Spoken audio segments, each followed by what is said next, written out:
We're celebrating the release of new color options and the future standard number 2 shape by doing an in-depth review of the Target KFlex system. I know I'm a little late to the party, a lot of other reviewers already did their first impressions, but I wanted to actually throw this system for about 2 months before I attempted to say or show anything helpful for our customers. In this video, we'll cover the following: the new colors, future purchase options, price, of course, the design of KFlex, pros and cons of a one-piece system, and then I'll throw a ton of test shots, both steel tip throwing and soft tip throwing in slow motion, to take a good look at flexiness, whether or not the KFlex system helps or causes deflections, chance of bounce outs, and overall durability. I'll end the video giving my obviously subjective opinion on who might gravitate towards the KFlex system and who might not be best suited for the KFlex system. Let's get started. New colors, yay! We have a sexy blue, a sensual green, and you guessed it, a super foxy red, now available in the same number 6 shape as the original launch back in September, which offered black, white, and clear number 6 initially. And for those of you on the edge of your seats waiting for a standard number 2 option, it's coming early next year. So we do have future purchase options on the way, and I'm going to overestimate and say the end of March for the standard number 2 option to be available. And that's exciting because you don't want to test a new system if the number 6 isn't the shape that you use, right? Listen, if you're a great player and you have your equipment dialed in and you know you're a standard number 2 kind of guy or gal, you've waited this long, my advice is to just wait for the correct shape to come out and then test the KFlex system. Now we have to cover price point. Your personal budget is always the number 1 factor in play, and kudos to Target for keeping the price so unbelievably reasonable. An awesome, cheap way to experiment with a one-piece, or even just a molded system if you've never tried that before. But for people looking to settle on their go-to system, price then, of course, needs to be cross-referenced with durability. Is the cheap, less durable thing in the long run going to best the expensive, more durable thing? Only you can answer that. You have to A/B test the two things side by side and find out for yourself how long they can last for you. Because everyone else has different conditions and other elements in play. For example, I'm a horrible subject to ask because I never break anything. I have a very light throw, I throw lower weighted darts, I don't use a specialty point, and I don't use very grippy darts. So my set of KFlex probably will last as long as the more expensive, more durable thing for half the price. But let's expand on durability a little bit later, okay? Moving on to the actual design of KFlex. It's categorized as a one-piece integrated system where the flight and shaft are fused together. Like with all molded systems compared to traditional foldable flights, the injection molding process creates a perfect 90-degree angle of the fins. Doesn't mean it's going to hold the shape perfectly forever, but it does do a pretty good job as the flight portion is reinforced at the top and the bottom to aid in overall durability when you hit tight groupings. Target claims the KFlex system is revolutionary because of their patented flex system where the stem twists rotating like this, supposedly designed to help avoid deflections and reduce the chance of bounce outs. We're going to try and accomplish this twist during the test shots, but this is the part of the design that made me go, I'm very skeptical that this aspect of twisting is even achievable, let alone important. However, the KFlex system also has some bend to it like this, in this fashion, which I believe is far more important than its ability to rotate and twist. So we'll expand on this later after the slow motion throwing. Because the material is carved out to create these channels in the stem, the overall system ends up being pretty lightweight. And this is great for folks who are used to shooting the typical Target Pro Grip flights or any traditional flight, because they're about the same weight with the added benefit of rigid fins at the end, so it avoids getting torn to shreds. And the overall material isn't too soft or brittle. It's also not so hard and rigid that there's hardly any flex to make way for tight groupings. Finally, the last aspect of design that I want to touch on is the threading. There's something I noticed about the KFlex system is the extra material there that creates a tighter thread to reduce the chance of it coming loose. And having a snug fit is awesome. You just may need to install and remove it a few times to kind of chase the thread in, because it's a softer material than a polycarb, right?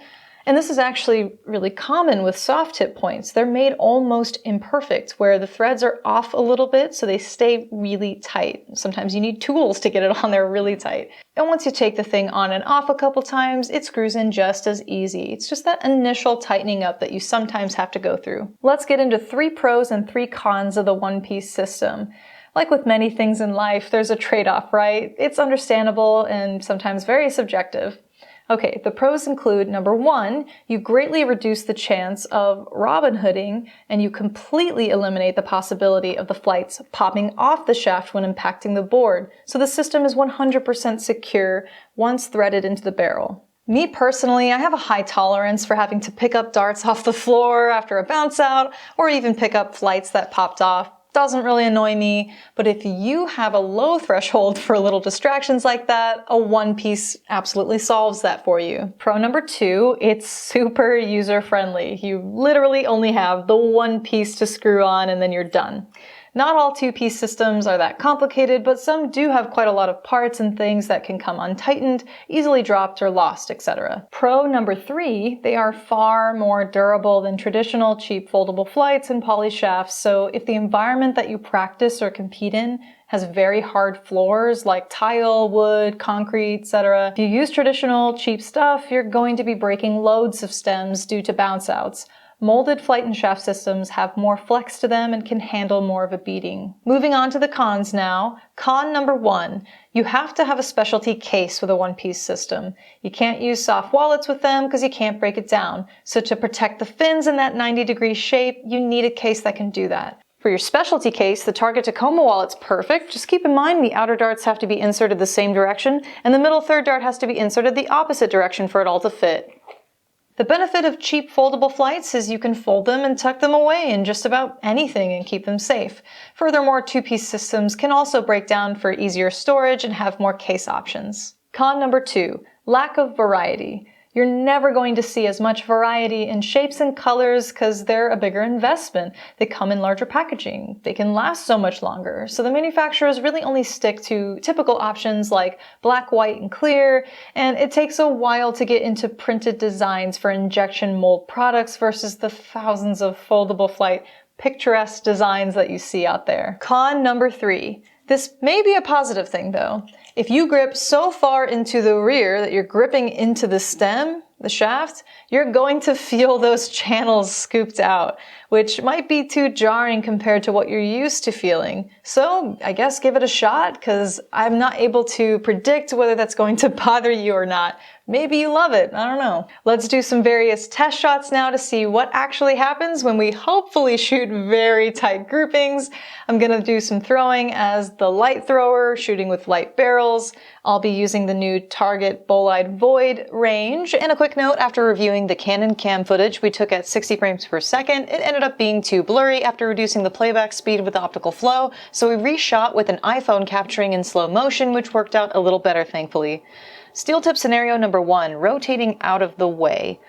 All right, we have an impact here. Let's see it again in slow motion.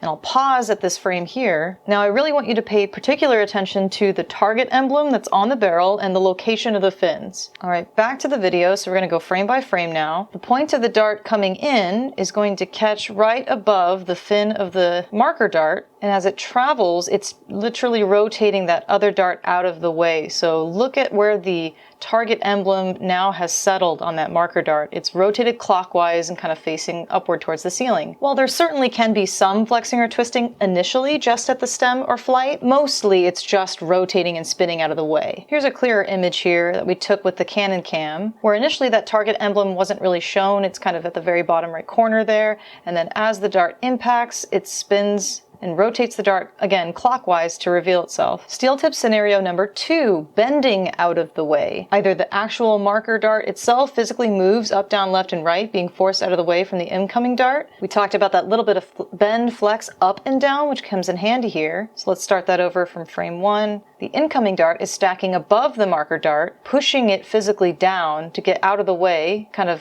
bobbles up and down and settles here. Here's another version of that. A little slower. Start that over so you can see as it comes in, the KFlex itself kind of bends, flexes out of the way. It's not twisting at all. The dart is coming in from above and a little bit to the left, and those target emblems are still in the same position that they were with the marker dart and the incoming dart. Pretty much no twisting here. Steel tip scenario number three, rotation plus the flex and twisting. Here's the impact in the slower version. Now if we go back to the beginning, the fin is pretty perpendicular, straight up and down. Just as the point impacts, it really does rotate those fins out of the way. There is a bit of twist in the stem section, and then you can see the barrel reveals this little mark, this little black dot on the smooth section in the very rear. And so that's how I know the barrel was rotating, in fact. Now for our soft tip only scenario, which was the marker dart bending out of the way. We didn't see any evidence of the actual stem part twisting during our soft tip testing. Instead, the marker dart either gets pushed around or the KFlex system bends to get out of the way. So it didn't matter if I threw as hard as possible or with an extreme angle of impact. Alright, we've analyzed the throwing portion, and now we can answer the burning questions that we all have, starting with question number 1. Does the patented twist flexiness actually occur during impact? I think the amount of force to require the KFlex flight to actually twist is simply too great. Plus, the friction of the dart in the dartboard needs to be there for this to occur. In steel tip, we saw that the sisal isn't going to be firm enough to hold the dart in place for that twisting to occur most of the time. Soft tip, on the other hand, was a maybe in our heads because a plastic tip is wedging into a plastic hole, creating more friction. But then we did our test shooting and learned that if you put any pressure on a dart with a soft tip point and all the weight off the back of it, it's going to bend out of the way, not twist or rotate. So to finally answer the question, yes, KFlex does twist to a degree, just not as often as it bends out of the way. Question number 2. Does the KFlex system help with deflections, and what are the chances of bounce outs? Yes, it does certainly help with deflections and bounce outs. However, again, we believe that is mostly due to its ability to bend up and down, left and right, out of the way, rather than the patented twisting. Question number 3. What is the overall durability like? It's so hard because it's so subjective. Every person is going to have a pretty different length of durability. I've been shooting this black set for about 10 weeks now. Like I touched on before, for me and the way I throw, I experienced no chips, no tears, no kinks or strain in the fins. They're still pretty perfect. They just have that typical aesthetic wear and tear with those lines in them. However, the green set that we used for the test shooting of super tight groupings, over the course of just 2 days, it experienced more wear and tear than my black set that I used for 10 weeks. The green set had a few little chunks taken out of the reinforced top of the flights, as I was purposefully trying to hit the back of them 50 or so times, but no serious warping or tears. Now we're ready to conclude the video with some thoughts on who might gravitate towards the KFlex system and who might not be best suited for KFlex. So let's break this down by category, starting with performance. I would say KFlex is probably going to be better on steel tip dartboards because those first and second darts are more anchored in the board, pushed in further. Soft tip, on the other hand, is just a springboard and the plastic tip is just barely in there. That's why you get more bounce outs in general on a soft tip dartboard. That's also why you get more deflections too, like even 3 holes away. I mean, you can literally blow on a soft tip dart hanging in the board and it's going to move, whereas steel tip darts are actually lodged in the dartboard pretty well most of the time. Second category is selection. We believe the KFlex system really caters to people that kind of have their equipment figured out and they know that they need a shaped flight with a short shaft, or in between or medium. Then they just have to buy the one thing, making their lives more minimalistic due to the plug-and-play nature.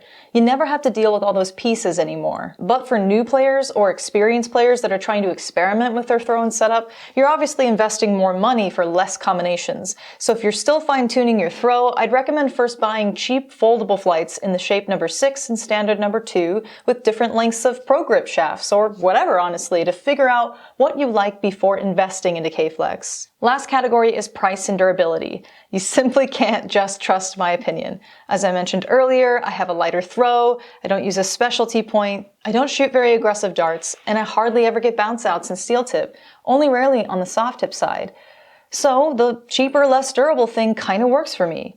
But if you have any combination of things like a harder throw, more bounce outs, you use a specialty tip, you have very aggressive darts, poor throwing mechanics, you stand really far to one side of the Aki, or maybe even you're lazy and you grab the back of your flights to pull the darts out of the board, you might find that a more expensive and more durable system is better for you. With all that said, no system is perfect, and there are many more variables at play than we even mentioned. So think hard about yourself, your own budget, and the way that you throw. Then you can weigh the pros and cons that we laid out in this video, which of course we hope helped you make a better and more informed decision. Don't forget to follow us or subscribe so you don't miss out on the next product launch coming up, and thanks for watching.